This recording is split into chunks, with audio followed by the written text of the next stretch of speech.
I went and got a haircut the other day, and my barber started talking about politics. He goes, yeah, not to get too political, but I just can't believe people who always feel the need to defend Trump. And I'm like, okay, you've got something going there. Go off, King. I didn't say that, but I thought it in my head. He starts talking about, yeah, people just feel the need to defend everything that this guy's administration is doing. Tariffs, they feel the need to defend all of his stuff from his first term that was so egregious and wrong. Think about his phone call to Ukraine where he said, hey, can you get me some dirt on Joe Biden and Hunter Biden for this election? And, Joe Biden ends up being the nominee against Trump. Think of sleeping with a porn star, cheating on his wife with a porn star. Stuff that normal people don't tend to do. People tend to be faithful to their wives. You're supposed to do that. It's part of being a good husband. It's part of being loyal. So you get all these people who come along and they feel the need to defend it. They're like, hey, listen, Trump, he's a human. He can get better. He's a guy. He doesn't mean he's the best guy, but he's an all right guy. And, maybe he was the chosen one. Maybe God chose him. And with any other person, they would say, no, send them to hell. They're terrible. They're trash. They're garbage. They're obviously a bad person, especially if they have a D next to their name, if they do any of the stuff that Trump does. So which is actually worse? I have a question for you. What do you think is worse? People who openly worship Trump, or people who do not worship Trump or say they don't, but feel the need to defend everything he does? There's almost a case that the latter is worse. The latter is worse because they are misleading people. They are dishonest. Open Trump supporters, people who worship the ground that this orange man walks on, they at least are advertising to us that, hey, they're not reasonable people. They're just not. They are in a cult. They don't care to listen to other people's opinions. They worship him. And I'm not just talking about, liking him a little bit, but like actively worshiping him, the cultists, the people who would vote for him no matter what, shoot someone on Fifth Avenue, what have you. That's what he said. So the people who are just like, yeah, no, I don't necessarily like Trump, but I will say I think that he's better than the Democrats on this. And if you think that this thing that he did is bad, yeah, I kind of agree with that, but the Democrats are worse. The Democrats have a lot of skeletons in their closet, and it's very bad. So my barber was talking about how he saw Chris Cuomo on his show the other day. Chris Cuomo, a guy that I guess he formerly kind of liked, former CNN guy too, brother of Andrew Cuomo, the governor of New York, who got completely disgraced and had to resign back in 2021 because of these sexual scandals. But he said Chris Cuomo, he saw him talking about, look, Trump might seem bad, but, the Democrats, they got a lot of problems too. Like, okay, yeah, they do. Why is it appropriate to talk about this right now? Why? Is this some strategy? And the answer is yes. The answer is yes, it's strategic. It's the Trump Defense Network. Chris Cuomo was doing propaganda for Donald Trump. Propaganda. You don't just say, but what about the Democrats? When the Republicans have majorities in both houses in Congress and the presidency and 6-3 on the Supreme Court? No, quit bitching about the Democrats. Go after the fascism, the authoritarianism, and honestly, at this point, almost Nazism that is taking place in this country as a result of President Trump. Free yourself and stop defending President Trump. That is the theme of this video. You know what? You don't have to criticize Trump on every single issue. You may like him on some issues. That is fine. You can still be a free-thinking person if you think that he's okay on some issues. But if you feel the need to reflexively defend him on every single thing while also saying, listen guys, I'm just a free-thinking American. I'm not a Trump supporter. You're actually harming the discourse even more than the Trump cultists are. By defending him, by trying to make it seem like, you can be a normal person and defend this guy. You cannot. The answer simply is that you cannot. Now that doesn't mean you have to defend the Democrats either. You can criticize the hell out of those Democrats because the Democrats have plenty of corruption problems. They have plenty of rhetoric problems. But you know what? We gotta save that fight for another day. Once we get the two political parties in this country a little bit closer to normalcy, one of them is nowhere near normalcy. That would be the Republican Party. The elephants, they're out to lunch in Crazy Town. And the Democrats, they're sniveling in the corner in the minority. Cory Booker's out there giving a 25-minute filibuster, but yeah, not much else is happening with them. They fumbled quite a bit of opportunities. See Chuck Schumer, or as some people were disparaging him, Cuck Schumer, folding to Trump on that bill. But yeah, the Republican Party needs to be brought back to normalcy for us to have any talk about how the Democrats need to really start, they have problems. Every single time that you talk about problems relating to the Democrats, it has to be talking about in relation to the Republicans, you know. And you say, well, yeah, the Democrats are bad, but the Republicans are worse. Because the Republicans are worse in almost every way possible. I don't know how anyone could conclude otherwise. They have plenty of problems, but the Republicans take those problems and say, yeah, let me beat you on that. Let me put those problems on steroids. Trump and his Republicans have brought the cultishness to America. They have brought the cultishness and the worship of people like Adolf Hitler to America. Trump is America's Hitler at this point, as J.D. Vance said. So for you to defend that, it's like you're just saying, hey, I want to aid and abet Nazism, fascism, the far right. I'm sorry. You can be a Republican. And you know what? If you are a Republican and you are watching my video and you are someone who does not feel the need to defend Trump at every single turn, we are kind of on the same page in some regard. You know, we might disagree on some issues. You might support a lower corporate tax rate. You might support fewer initiatives to take on the threat of climate change. You might support harsher border protections, what have you. But you know what? At the end of the day, you're kind of thinking for yourself, and that's kind of cool. That's a cool thing. Even if you have an R next to your name and you think for yourself, that's a cool thing. It's good. It's edgy. It's cool to think for yourself. It's not edgy to lick Trump's boots, to lick Trump's orange buttocks. It's not edgy or cool to be a sycophant to leaders. And you know what? Look, I made the theme of this video, free yourself and stop defending Trump. But of course that could go for any politician. Do not worship any politician. Do not feel the need to reflexively defend any politician. I do not care if they are 6'4", a giga Chad, they have the best smile, they have the best policies you've ever seen. They talk like no one's ever talked before with a beautiful, robust voice. No, we scrutinize those in power. That's what we do in this country. The Republicans pretend they do that, but then they worship Trump. The Democrats, I mean, yeah, they're a little better in that regard. They don't worship politicians, but you know, sometimes they're not the best at running against Trump. That's the problem. And sometimes they even do defend Trump, which is really embarrassing. Democrats should never be defending Trump. But we don't worship politicians in this country. So if you're someone who worships any politician, I want you to know that you need to stop it. But the main reason that this video is focused on Trump is pretty simple. It's that most people who worship a politician worship Trump. I'm sorry to say. I simply do not find Joe Biden worshipers out there. I simply do not see it. He's too boring. And you know, that's kind of a good thing. That's kind of a good thing for a politician to be boring, because at least it means that they won't have an insufferable cult that defends them come hell or high water. People have forgotten about Joe Biden already. His legacy looks like it's going to get eviscerated in the sunlight in a lot of regards. Not all regards, fortunately. But yeah, Trump is doing a lot of damage to that. People got a little butt-kissy toward Obama. That was cringe at times. He was a very good gentleman in terms of his behavior, but were his policies always the best? Not necessarily, no. If you're someone who purports to be non-interventionist on foreign policy, you can't kiss Obama's butt on foreign policy. I'm sorry. The drone strikes, really? The assassination of an American citizen overseas? So, no. Butt-kissing a politician is never cool, no matter what their party is, no matter what color skin they have, you know, orange, black, white, whatever. But guys in the Trump cult, I'm telling you, you've got to be free. You will be happier. You will be better off once you free yourselves from this cult, from this mind virus. Elon Musk loves to rave against the woke mind virus. Well, I'm telling you, there's a mind virus out there that's far worse than the woke mind virus. It's the Trump cult mind virus, and it has captured all too many Americans. Too many. One American is too many. So imagine if it's like triple digits, quadruple digits, it's too many. We need to free our country. Free our discourse from this garbage. We need people who will not simply hear criticisms from the other side about their guy and feel the need to reflexively defend their guy, but people who will think for themselves. That's what this channel is all about, you know. J.D. Vance, he went to law school. I went to law school. So we're similar in that regard. When he talks, I hear a level of intelligence that I don't hear with all that many people. Like, he's sharp, you know. We don't even hear that from that many politicians. I feel like he's got a level of shrewdness that, you know, Ted Cruz also is law school, Ivy League educated. But I feel like J.D. Vance really sort of brings home the intellect, the shrewdness, and just, you know, knows how to really handle questions in a way that, you know, it's dodgy, but it also sounds like it's kind of addressing them. But at the end of the day, what he is just doing is being a propagandist for Trump.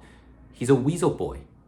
He's out there using his intelligence, his law school education, his good understanding of American politics and policy, genuinely, to defend one of the worst people on the planet, one of the worst people in the history of this country.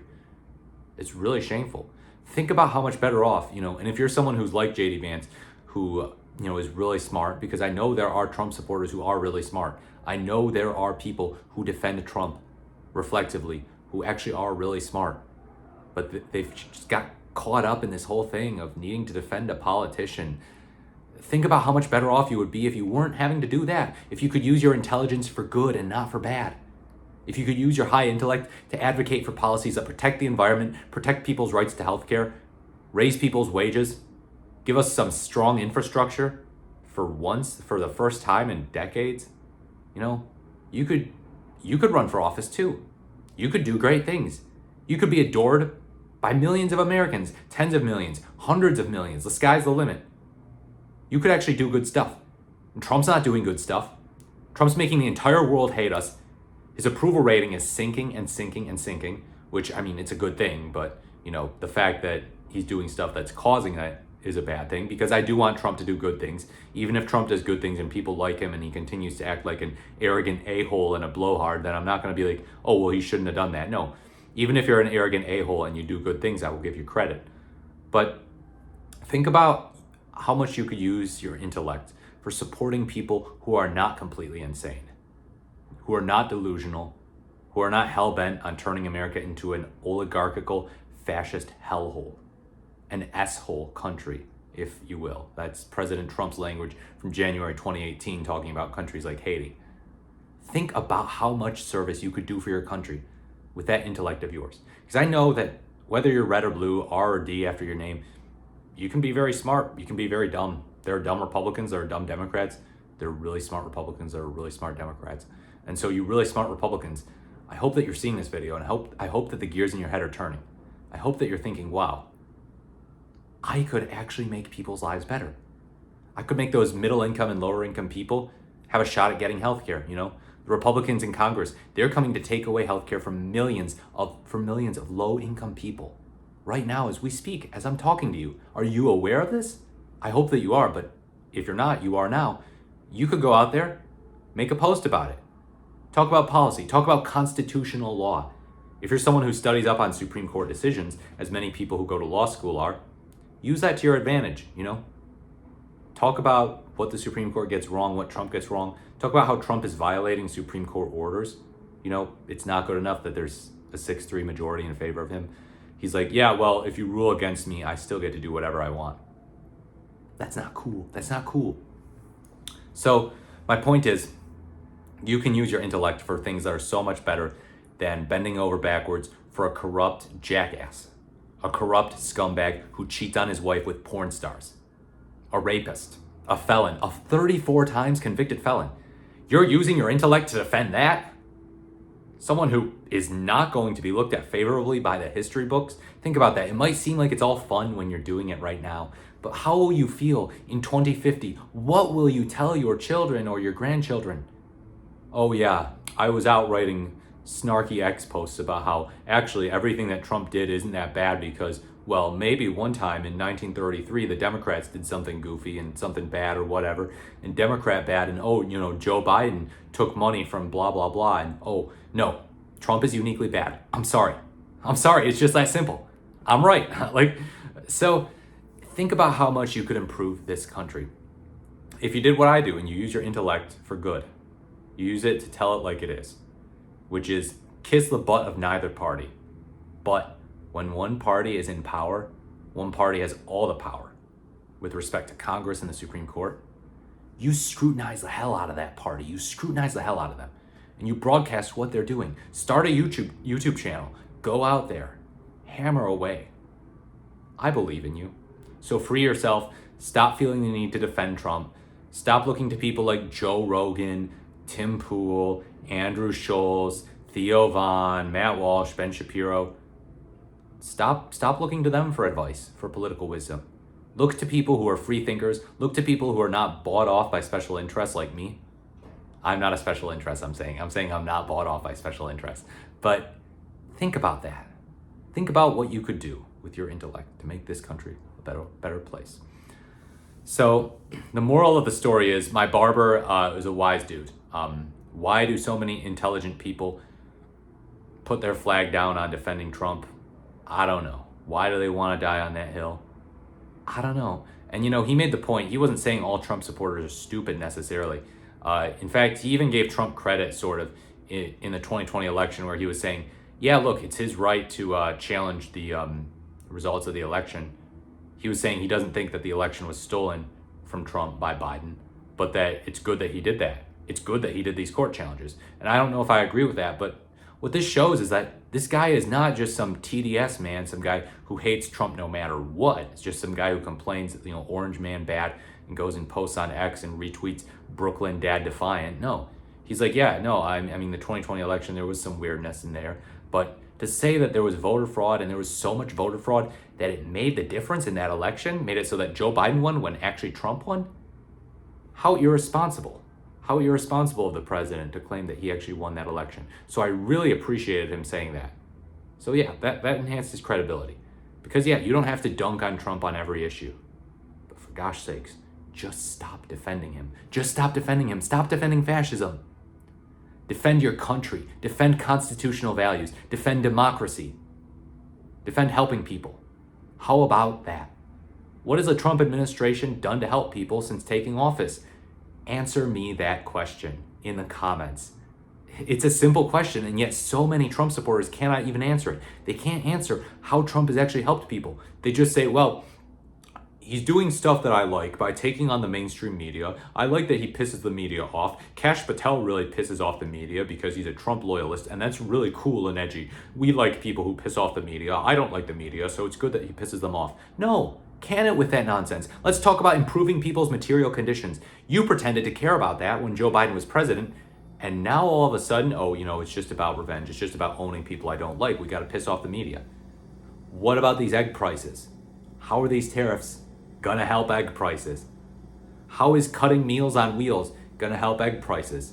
How is making Elon Musk the shadow president and allowing him to cut child cancer research gonna help egg prices? Let's think outside the box a little bit. Let's think about what we were talking about during the 2024 election. But no, instead they've ushered in this whole thing through a Trojan horse. This, hey, now it's time to take Greenland. Now it's time to do tariffs. Now it's time to make the entire world hate us. Now it's time to cut every single government spending program that helps ordinary people. Now it's time to super serve the wealthy. Ultra tax cuts for the wealthy, the top 5%. They just get all these tax cuts? Really? What did they do to earn those tax cuts? What did they do? Crash the economy in 2008? They did not do anything during those tax cuts. How about tax cuts for the bottom 95%? Now there's something. If you claim to support tax cuts, you should be absolutely aghast at Trump and his Republican Congress's bills. This nonsense. Think about how you can make people's lives better. Go out there and with whatever intellect you have, with whatever education you have, PhD, master's, JD, MD, go out there and make that case and stop using your intellect to defend Trump. Look, we love to rip on people on the other side, say they're stupid, say they don't know anything. The reality is a lot of people do know something. They do their research. And the thing is, it's not always a one-to-one comparison in terms of intellect. Some people are smarter when it comes to some things than other people, and then other people are smarter at other things than those people, There's different forms of intelligence is what I'm saying. Perhaps I didn't express that super clearly. But if you have the type of intellect that can be used to help make the country a better place, that you think is really rare, that isn't the type of thing that most people are smart with, numbers, what have you, statistics, studies, if you're good at making cases, making the arguments, you're an attorney, you're a mathematician, you're a statistician, use that intellect of yours to help make the country a better place. Think about who will benefit from your rhetoric. I think about who will benefit from my rhetoric. I think every day about how I can make people think for themselves a little bit more. One of the things I'm most proud of, my mom told me this when I was like 17 or something, is that I remind her to think for herself. And she is someone who thinks for herself. And I thought she thought for herself even before me. Well, before I was actually close to being an adult man, But she's like, yeah, you make me think for myself. And I'm like, holy cow, that's good. I want to make more people think for themselves. That's so important. Because if you're just letting Joe Rogan do your thinking for you, that's just pathetic. That's just pathetic. You should be ashamed of yourself. You should not let these far-right charlatans do your thinking for you. Don't let me do your thinking for you either. If there's anything you disagree with me about in this video, you can let me know. You can let me know. I am all ears. I address criticism regularly. I address pro-Morris comments regularly. I'm a very engaged man. I'm always looking to learn more, looking to consider more. Sometimes people make points about the US Constitution, about government and stuff that I hadn't fully considered, and I look into that. It's part of being a lifelong learner, always learning, always being open to learn. And I hope that you, if you're a regular Trump supporter, a Trump defender, and perhaps not a Trump worshiper though, have learned something from this video about what it is to be an engaged American and a critical thinker. Please like, comment, or subscribe to this channel. Thank you so much for watching. I look forward to speaking to you in my next video. This has been The Morris, The Merrier, and I am out.